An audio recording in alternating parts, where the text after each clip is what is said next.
જય શ્રી કૃષ્ણ, જય માતાજી બધાને. તો ફરીવાર પાછા મળી ગયા આપણે નવા દિવસે. જય શ્રી કૃષ્ણ, જય માતાજી. અડપમાં સૌ ને બહુ અડપમાં સહી બાને હું વાંધો એટલે કાલે હું તમે ખીચડામાં ગયા તા, જમીન આવ્યા, ઈ પછી કેવું રહ્યું? જમીન આવ્યા પછી એસિડિટી થઈ ગઈ હતી, થોડી ટીકડી પીવી પડે હતી. કેમ કે પૂરી ખાઈ. બધું તાર ખાધું, ઢોલ જઈને ચા. હવે બધું પાછું સાંજે હતું જમવાનું નિલેશભાઈ ઘેરે. કેવી બાયુની પંચાયત બધી કેવી હોય, કેવી મજા આવે? હા, બાયુની પંચાયત ની તો પાર જ ન હોય. પંચાયતમાં જ કોકના ઘર ભાંગે બાયુની, એટલે તો કે છે આદમી 5 બાયુ ભેગ્યું થાય ને તો એકનું ઘર ભાંગે. એટલે હંમેશા ઈ વસ્તુ પાકી જ હોય કે જ્યાં 5 બાયુ શોકમાં ભેગ્યું થાય ત્યાં એકનું ઘર ભાંગે, 5 માંથી એકનું. એટલે આદમી છે ને, આદમી ઘાય થાય બાયુ ને બહુ વાત ન કરે બધી. એમ બધી વાત ન કરે, પછી એમ કે હું તને બધી વાત કરું, પણ બધી વાત કોક આદમી જ એવી જ બાય હશે કે બધું બાયના પેટમાં રહે. બાકી બાયના પેટમાં ન રહે. કેમ કે બાયના પેટમાં વરદાન છે દીધેલું કે બાયના પેટમાં વાત નહીં રહે. કોણે વરદાન આપ્યું? ઈ કુંતામાના 5 દીકરા હતા. મોટો દીકરો હતો ને યુધિષ્ઠિર. હા, યુધિષ્ઠિર નું વરદાન હતું કે કુંતામાને તો આ 5 દીકરા હતા જ. પછી કુંતામાને એક આ કરણે કુંતામાનો જ દીકરો હતો. માનો તો જીવ એવો હોય કે દીકરાને કોઈ મર કે નહીં, મર વાસે નહીં, મારી ન શકે. પછી એને નદીમાં મેલી દીધો હતો. પછી કુંતામાને તો પાછા બીજે લગ્ન કર્યા ને એને 5 દીકરા થયા. પણ કુંતામાને ખબર હતી કે કરણ મારો જ દીકરો છે. પણ આ જે 5 ભાઈઓ હતા ને એને ખબર નથી કે આ કરણ મારો હોગો ભાઈ છે. દગાથી કરણ ને માર્યો. હા, એ બધું કૃષ્ણ ભગવાનના જે કળા હતી. પછી કુંતામાં તો માં જ હતી. એને ખબર પડી કે કરણનું મૃત્યુ છું. તે કુંતામાને હાશકારો થઈ ગયો એ પડી. મારે આજથી 100 દીકરા હતા તાણે પાસે જ રહે. પછી કીધું એના મને ઓલું ન રહ્યું ને, તે કુંતામાએ કીધું કે યુધિષ્ઠિરને મોટા દીકરાને કે આજ હું તને વાત કરું કે તમારો હોગો ભાઈ જ હતો, એ મારો જ દીકરો હતો. તે આજે એને અર્જુને મારી નાખ્યો. તે પછી મોટા દીકરાએ કીધું કે માં, તે આદિ સુધી વાત કેમ ન કરી કે તમારો હોગો ભાઈ હતો ને મરી ગયો પછી તો વાત નથી કરવી. અટાણ સુધી જો વાત ન કરી તો પછી આ બની જા, પછી તમારે વાત નથી કરવી. પછી એને એવું વસન આપ્યું કુંતામાને કે આજ પછી કોઈ નારીના પેટમાં વાત નહીં રહે. પછી એનું વરદાન છે કે કોઈ નારીના પેટમાં વાત નહીં રહે. મીંદડીના પેટમાં ખીરું રહે તો બાઈના પેટમાં વાત રહે. એને તો હળવળિયો હાલે કે કઈ આવે ને કઈ વાત કરું, કઈ બીજું આવે ને કઈ હું વાત કરું. અહીંયા તો બાઈને કહેવે જ છે કે બાયુને બધી વાત ન કરે, એના પેટમાં વાત નહીં રહે. ને બાયુને તો પંચાયત કરવાની તો ટેવ જ હોય. એ બાય તને ખબર છે, આજ તો મેં આ વાત સાંભળી, આમ છૂતું. એટલે એવું છે કે મીંદડીના પેટમાં ખીરું રહે તો બાઈના પેટમાં વાત રહે. એટલે કાલે આપણે તો આખો દી જમવાનું હતું, એટલે ભેગો થયો તો બાયું ભેળ્યું થાય. પછી પંચાયત તો પહેલી હોય બાયું પાસે કે તારી બાઈ કેમ ને તમારી બાઈ કેમ ને તમે કેમ મોળા પડી જાય ને તું કેમ હારી થઈ. ખાલી એટલો જ પોઈન્ટ મૂકે તમે કેમ મોળા પડી ગયા છો હમણાં. એ લાગે હવે તો બાય આવી, તે બધું માથે આવે. હા, બધું માથે આવે. કાલે મામી નતા કે હજી તમે ધીર આવ્યા કે તમારે હજી વાર છે. મામી નતા કહેતા તમને અનુભવ થાય. તો મેં કે અનુભવ થાય બાયું ભલે એમાં બાયું ને વાટે જ હોય કે હજી તમે નિરાત રાખો એમ. એટલે બાયું પાસે પંચાયત સિવાય કઈ કામ ન હોય કે થોડોક ટાઈમ ખમી જાવ, હજી તો તમને શું કહેવાય કે અસલી ઓલું ખબર પડશે. થોડોક ટાઈમ ખમી જાવ પછી તમને ખબર પડશે એમ. હા, એમ. એટલે ખબર તો હું પડે ને ખબર પડવી હોય તો પેલી જ પડી જાય.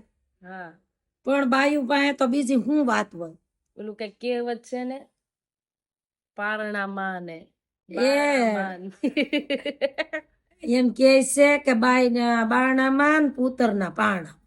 પૂતરનો જન્મ થાય ને ત્યાં ખબર પડી જાય કે આ કેટલા કેવો તેજસ્વી થાય. હા. ને બાઈ આણું વળીને લગ્ન કરીને પગલા પાડે ને ત્યાં ખબર પડે કે આ માતાજી કઈ પ્રગટ થાય. આમ તો એટલે- નવા નવા આવ્યા હોય ને ત્યાં જ તે એટલી તો ખબર પડી જ જાય કે આ કેટલું આપણું રાખશે, હા કેટલું એમ ઓલું મોઢું કરશે. કેટલું રાખશે, તોડી લે કે મોઢું બગાડશે કે આપણું સીંજું કરશે નહીં કરે. રીંગ એટલે ચડાવશે. હા રીસ ચડાવશે વાતમાં. હા. એટલે તો કહે છે કે પુત્રના પારણામાં ને બાઈના બારણામાં. હા.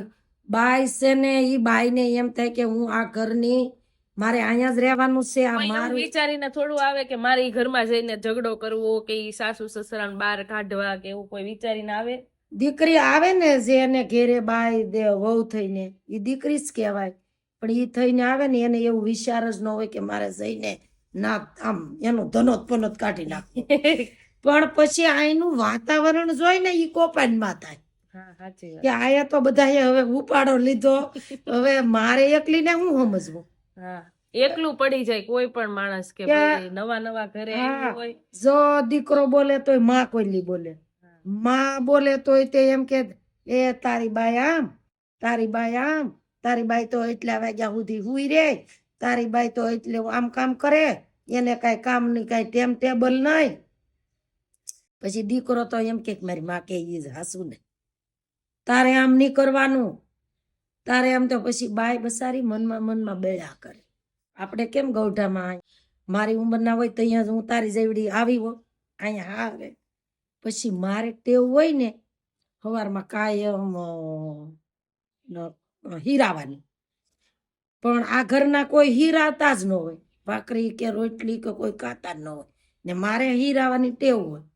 પછી બાઈ તો 1 દી 2 દી 5 દી 8 દી એવું જોવે કે તો કે ભૂખ્યા મરી જાઉં, આ તો કોઈ ખાવાનું નામ જ નહીં લેતા. દળનું દળવું એની કરતા માહી જાય કે હાજે છે ને એક સાલિયામાં હાની લઈ ને ઘંટી આડી એ હાનીનું સાલ્યું મેલી દે. પછી હવારમાં દળતી ખાય. પણ બસારી બીકની મારી મોરસ નો નાખે કે ગોળ નો નાખે, એમને મોળી હાની ખાય. પછી એની ગૌઠી હાહુ, પછી એના ગૌઠા હાહુ જોઈ ગયા ને તે એને ઈ હાનીમાં ગોળ ભેળવી દીધો. ગોળ ભેળવ્યો પછી તો ગળી થઈ જાય. પછી તો બાઈ ને ઈ કે હવે આ વાત તો અમારે કોને કેવી, આ તો હું તો મેલું ને આમાં તો ગોળ ભેળવેલો છે તો મજા આવે.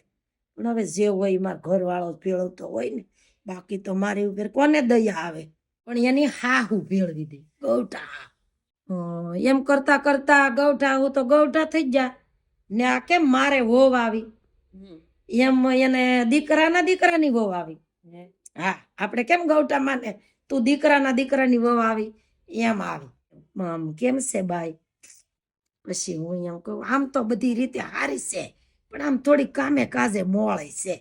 પછી ગૌઠામાં છે ને એ મારા હાહુ ઈ મને એમ કે માડી કામે કાજે તું કે ને કે આમ તો બધી હારી છે પણ કામે કાજે મોળી છે, એમ તું એમ જ હતી કે આમ તો બધી હારી હતી પણ કામે કાજે મોળી હતી, પણ આપણે એમાં ગોળ ભેળવતો જવાય એટલે ઈ ગળી થઈ જાય.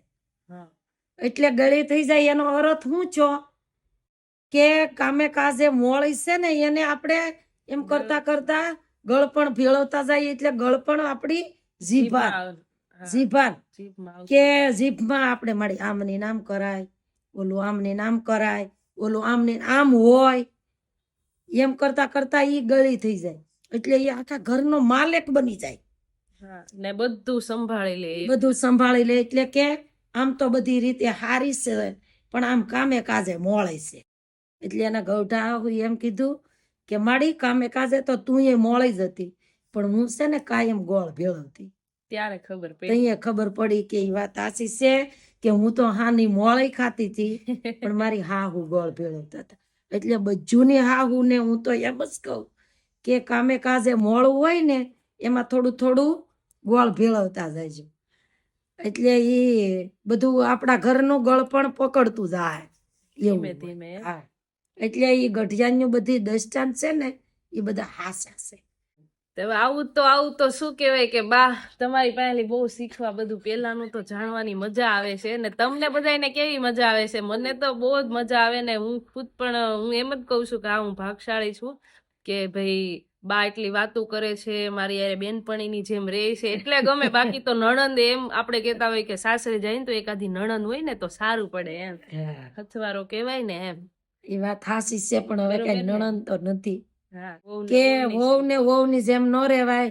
પેલા વહુ આપણે ઘેરે કઈક કહે ને કે પૂતરના પારણામાં ને બાઈના મારણામાં આપણે ઘેરે આવે ને એટલે પછી એને એક જ વસ્તુ કહી દેવાય કે બટા તારે દીકરીની જેમ રહેવાનું છે કે વહુની જેમ રહેવાનું છે. તો પછી અટાણિયું દીકરીઓ એમ જ કહે કે વહુની જેમ રહી ને કાલ હવારે કોને ખબર મારી હાહુ કેટલા વરસ રહે. હા. દીકરીની જેમ હળી મળીને રહી તો મજા ન કરી. એટલે એવી રીતે હોય. બાકી તો ને આવી પંચાયતુમાં ક્યારેય પડવાનું નહીં. પંચાયતુ તો રહેવાની જ છે કેમ કે બધાને આદત છે ને સ્ત્રી વચન આપેલું છે ને સ્ત્રી વચન તો કોઈ દિવસ નહીં જાય. હા, કે બાઈના પેટમાં વાત નહીં નહીં રહે. રહે. કઈ આવે ને કઈ કહી દઉં. હા, એટલે એટલે આ શું કહેવાય ચોકની પંચાયતુ કહેવાય. એટલે હું એમ કઉ છું કે આદમી છે ને ઈ કાંઈ તાઈ બાઈને વાત જ નહીં કરે, બધી વાત નહીં કરે. હા, હા, એ સારું. બીજું હા. થોડીક બેળેતરાય ઓછી, નકર બાયું આમ તો બેળેતરા ઓછી કરવાની બદલે કરાવે વધુ કે લે તમે તો આમ કરીને આવ્યા, તમે તો આવું કરીને આવ્યા, તમે આમ દઈને આવી આવ્યા હા, એમ. એટલે થોડુંક હું જીવ જ એટલા ભગવાને આપ્યા છે હા. સ્ત્રી જાતને. બરોબર ને? એમ છે.